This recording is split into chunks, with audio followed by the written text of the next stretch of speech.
Before we discuss this topic, I do want to let you know, give you a content warning that involves not only a death by a shooting, but of a child. In fact, a 10-year-old boy who was shot and killed by another 10-year-old child. This is in Sacramento, California. It happened over the course of this weekend.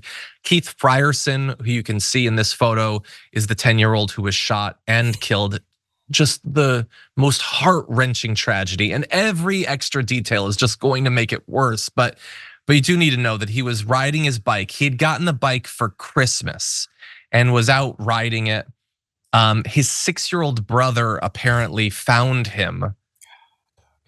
Just heart-wrenching, imagining the loss, the trauma to the 6-year-old, how the parents must be feeling. And again, every extra detail is just gonna make it worse. So the 10-year-old alleged shooter had gone into his dad's car to retrieve cigarettes for him and stumbled upon the gun. He apparently, quote, bragged that his father had a gun before firing off a shot and allegedly killing Keith Frierson. The father apparently was a felon, wasn't legally allowed to own a gun. So an extra layer of just it being terrible. The gun had been stolen apparently.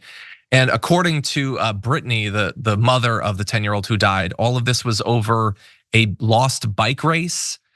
And then the last final detail that I need to throw out is that there's allegations now that the 53-year-old whose gun was used in the shooting apparently threw the gun in a garbage can to try to cover up the crime, which is just so terrible. The idea that like, someone just lost their 10-year-old son.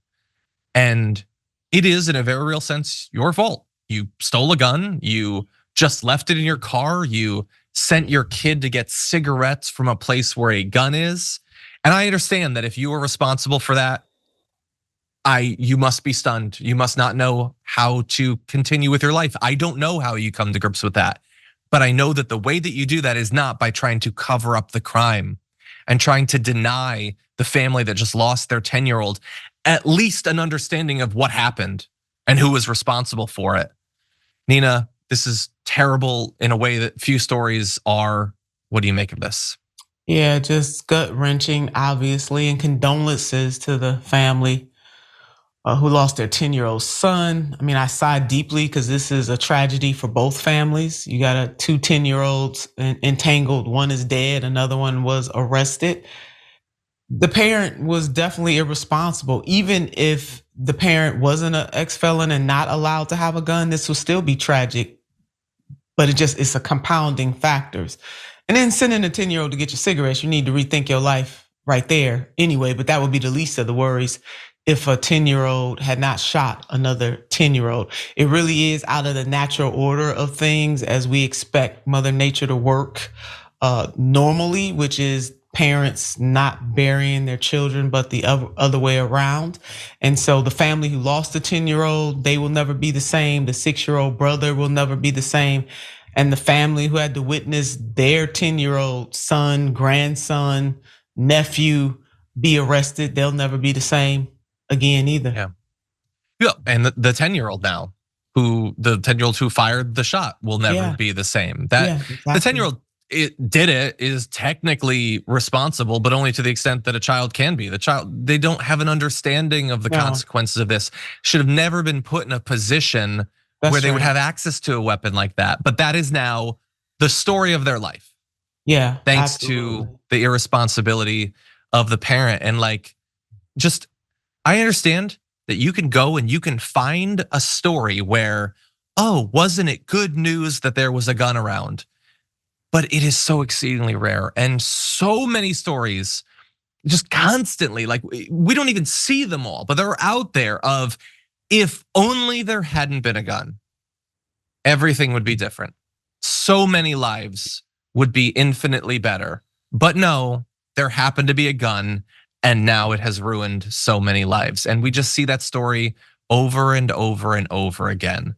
And so look, I'm not gonna be able to get through to a lot of people, but like I know some people just like it is not a small thing to introduce into an environment, whether a car or a home, a deadly weapon. And obviously, objectively, there are a lot of people who enter into that without properly thinking about the consequences of it. And now, like this story would have devastated me before, but Nina, now having a child, it hits you an extra way, because I think about those parents who spent 10 years raising their son and to have that taken away in an instant, totally needlessly. Like my heart goes out to them so much right now, because I don't know how they continue after what just happened to them. And it all happened because somebody had to have a gun around.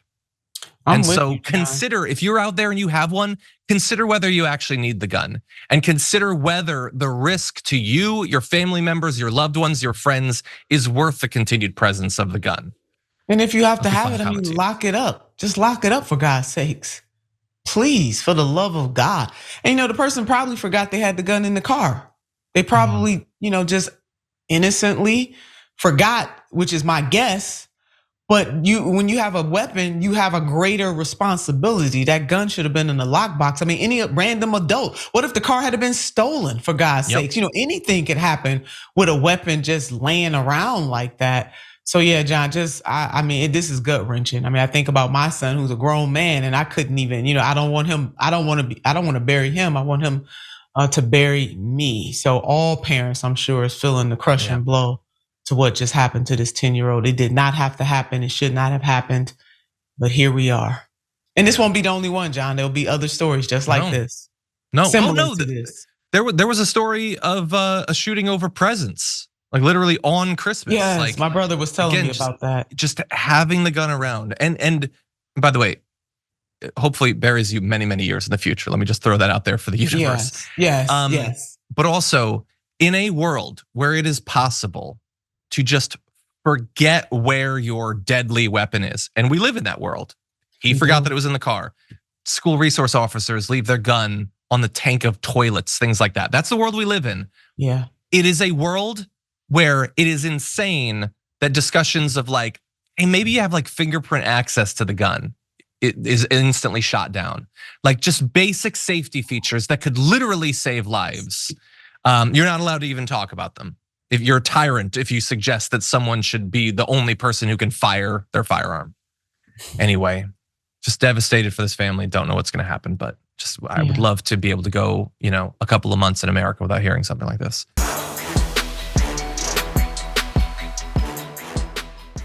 Check out the Damage Report podcast each day, wherever you get your podcasts, whether Pocket Casts or Stitcher or iTunes.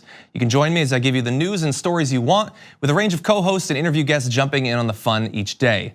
Again, that's the Damage Report, wherever you get your podcasts. And if you get them at iTunes, don't forget to rate and review. Sometimes I'll read them live on the show.